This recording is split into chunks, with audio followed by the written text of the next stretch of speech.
Hi hello welcome back to our channel. ఇదైతే ఉలవకాయ. ఉలవకాయ అయితే ఎంత కష్టపడితే వస్తుందో ఒకసారి చూడండి. పక్క రాష్ట్రానికి వెళ్ళిన మన వాళ్ళంతా అయితే పక్క దేశాలకైతే ఉద్యోగాలకు వెళ్ళింటారు కదా. మన దేశం ఇంకా వాళ్ళు కూడా అయితే ఉలవచారుని అయితే చాలా ఎక్కువ ఇష్టపడతారు. ఉలవచారు బాగుంటుంది, ఆరోగ్యానికి మంచిది అనేసి అయితే ఆ ఉలువలు అయితే ఎంత కష్టపడితే వస్తాయో ఒకసారి చూడండి.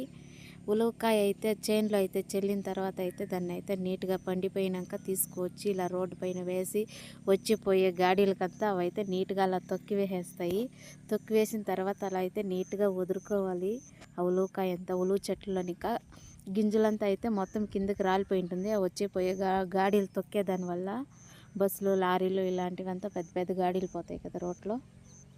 అవంతా అయితే అలా తొక్కేసిన తర్వాత అయితే నీట్గా అలా వదిలేసి మొత్తం దాన్నంతా నీట్గా అయితే గాలికంతా తూరు పెట్టేసిన తర్వాత అయితే ఇంటికి తీసుకొని వెళ్తాము. ఒకసారి చూడండి, చూసి నచ్చితే లైక్, షేర్ అండ్ సబ్స్క్రైబ్. ఈ పొలం ఆ ఉలవకాయ వేసింది అయితే మేమే, ఆ పొలం అయితే మాది కాదండి.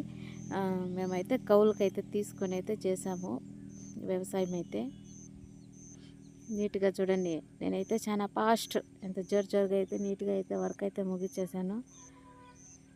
ఓకే అండి, ఈ వీడియో నచ్చితే లైక్, షేర్ అండ్ సబ్స్క్రైబ్ చేసి సపోర్ట్ చేయండి.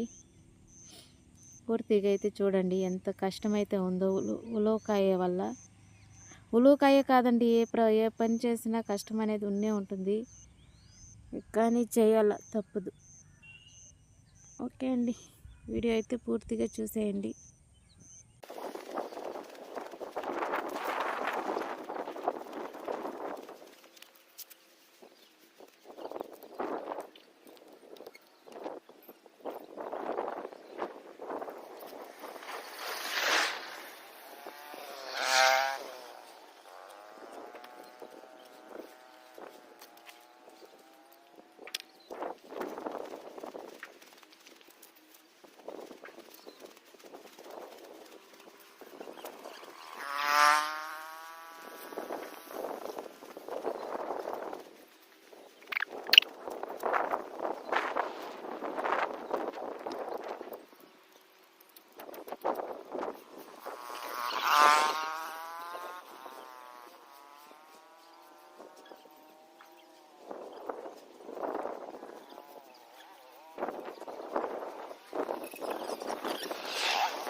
ఎన్ని పక్షులు ఉన్నాయో చూడండి. ఏమో ఏరుకుంటూ తింటున్నాయి పాపం, గడప సాపుకుంటాయి.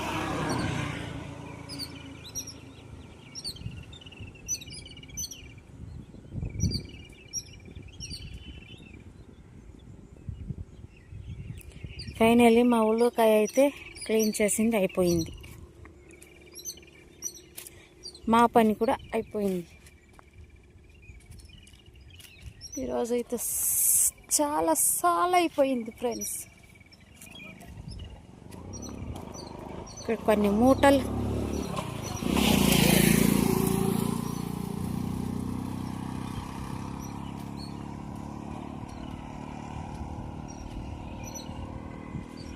రోడ్ అంతా క్లీన్ అయిపోయింది.